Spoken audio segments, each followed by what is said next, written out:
So I want to give some examples of this quotient ring fx mod f, where little f is some irreducible polynomial in capital Fx, where capital F is a field.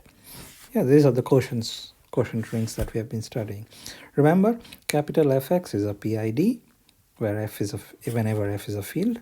That means that any ideal actually is principal, meaning they look like parenthesis fx, where little fx is some polynomial in capital Fx, and this just means all multiples of little fx.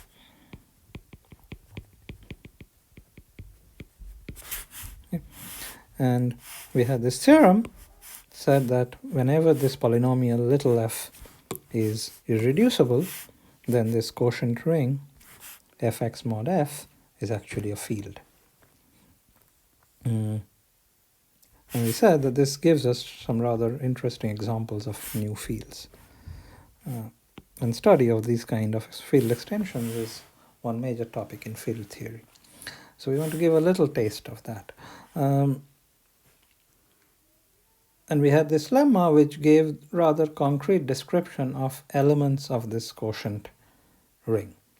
And this actually holds in general whenever you have any polynomial little f whatsoever. So remember, we had a little bit of notation. Fx less than n denoted the polynomials that have degree strictly less than n. And if you take a polynomial of degree n, little f, then the elements of this quotient ring, fx mod f, are actually in bijection with polynomials of degree strictly less than n. And to get a bijection, you just take a degree less than n polynomial and send it to its coset. That is the bijection. Okay. So that tells me that how to work with elements of this field.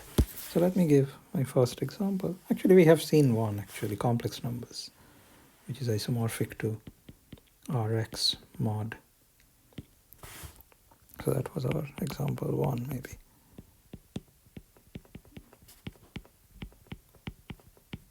This we saw was isomorphic to C. Will be similar, but we'll give more details in the second one. Let's look at Qx mod f. So my field now is just the field of rational numbers, where f is this polynomial x squared minus 2.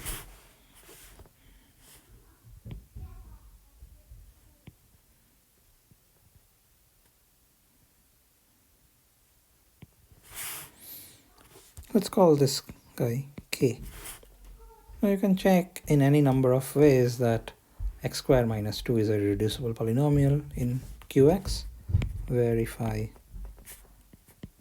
f in Qx is irreducible, so k is a field.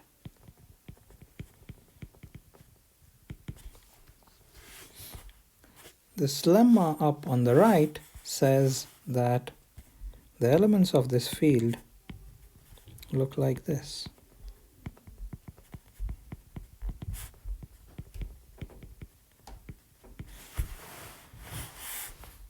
The polynomial that I'm quotienting by, little f, has degree 2, so every element of this quotient ring k can be represented by a degree 1 or less polynomial. And this is what degree up to 1 polynomials look like. So in fact, it says more, so these are all distinct elements of k, meaning the field as a set, at least, is isomorphic to q cross q. And if you want a bijection, you just send AB to this element. That is a bijection. I should emphasize, this is just a bijection. If you know abstract vector spaces, this is a isomorphism of vector spaces. But it's not isomorphism of rings. Q2 also has a ring structure because Q is a ring, but K is a very different ring. The multiplication is different. But it's a bijection nonetheless.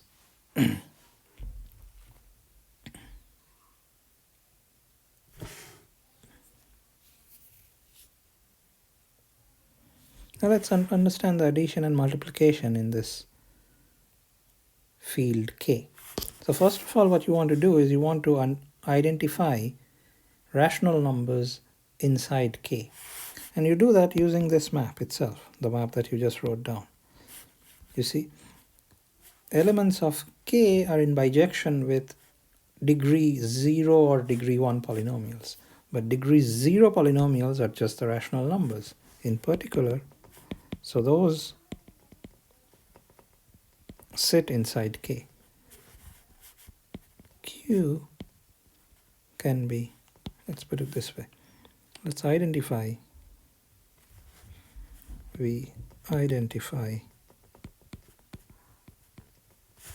Q as a subset of K by identifying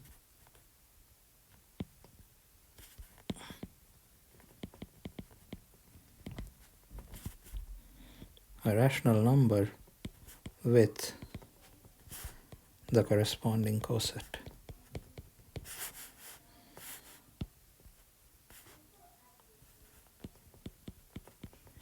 So the number 5 and the coset 5 plus f will be freely confused.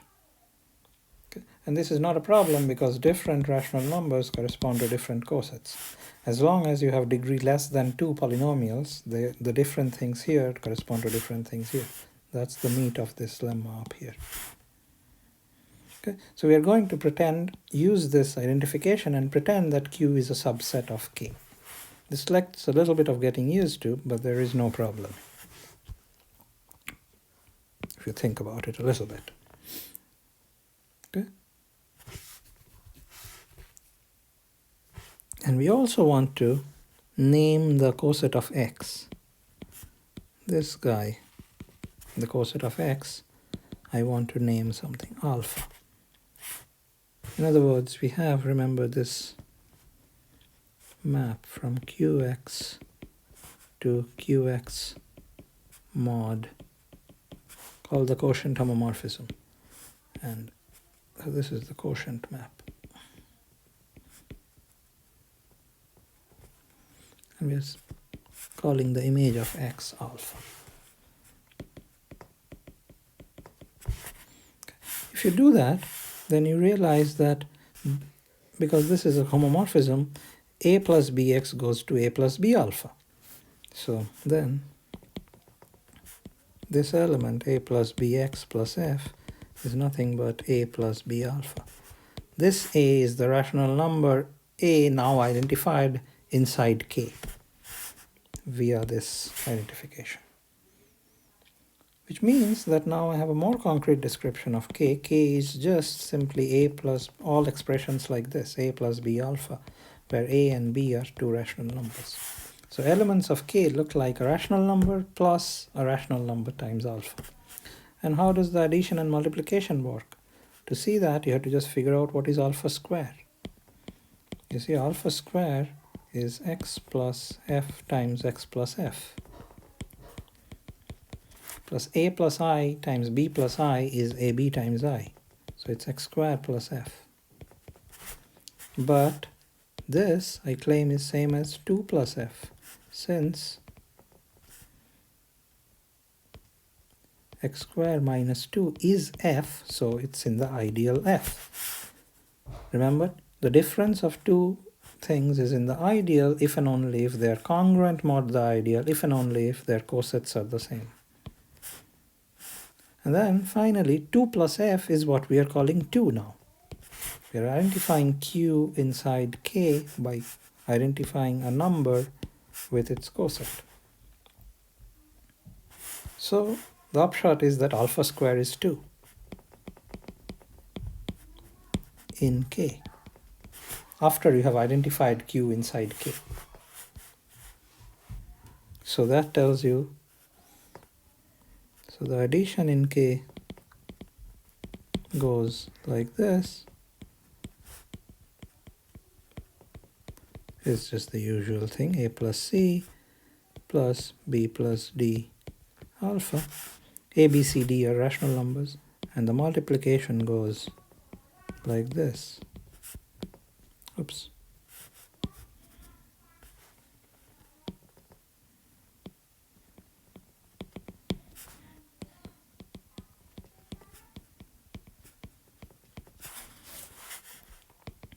It's AC,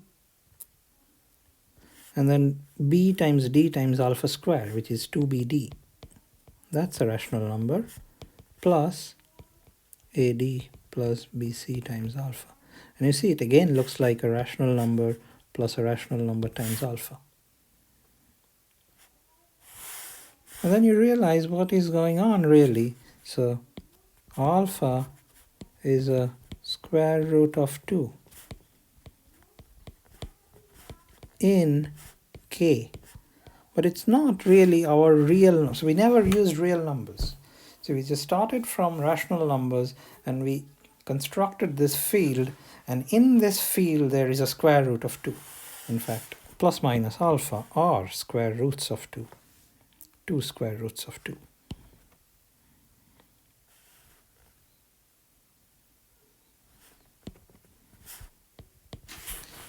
So this gives a purely algebraic way of constructing these algebraic numbers like root 2 without ever referring to any analysis or the real number system, which is somewhat more elementary in some sense, because the real number system is a rather complicated beast.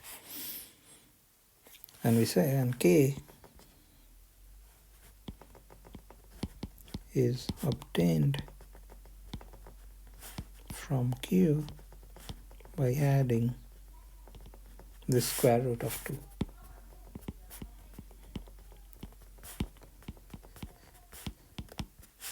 So the equation x squared minus 2 has a solution in K. So you couldn't solve this equation in rational numbers, but you went to this slightly bigger field, K, and in there you have a solution, namely alpha. Alpha is a solution of x squared minus 2 equals 0 in the field K. Yeah, so this is how this study of extension fields is relevant in solving polynomial equations. You add certain roots of polynomial equations formally, and then you see what other equation can you solve in that equation, in that field. There's another way of putting this. Let me just say that quickly. So what I'm saying is that, so now let's consider root 2 to be the real number root 2. Be the real number such that its square be the positive real number, whose square is 2. And then Q root 2 just means all real numbers of the form a plus b root 2, where a and b are rational numbers. And this is a subring of R. Subring of real number system. You can define a homomorphism from qx to q root 2, not alpha. Let's give it some other name, phi. Define phi from qx to q root 2 by phi of x is root 2. And phi of a rational number is a rational number. Then you check that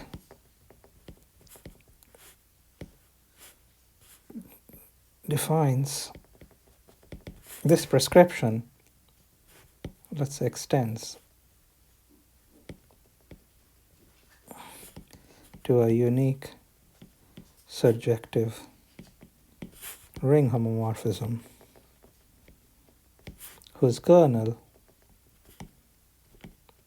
is just the ideal generated by x squared minus 2, because x goes to root 2, so x squared goes to 2, so x squared minus 2 goes to 0. And by first isomorphism theorem, now you get isomorphism between these guys, and the alpha here corresponds to the root 2 here. Yeah, so this alpha is an abstract version of the root 2.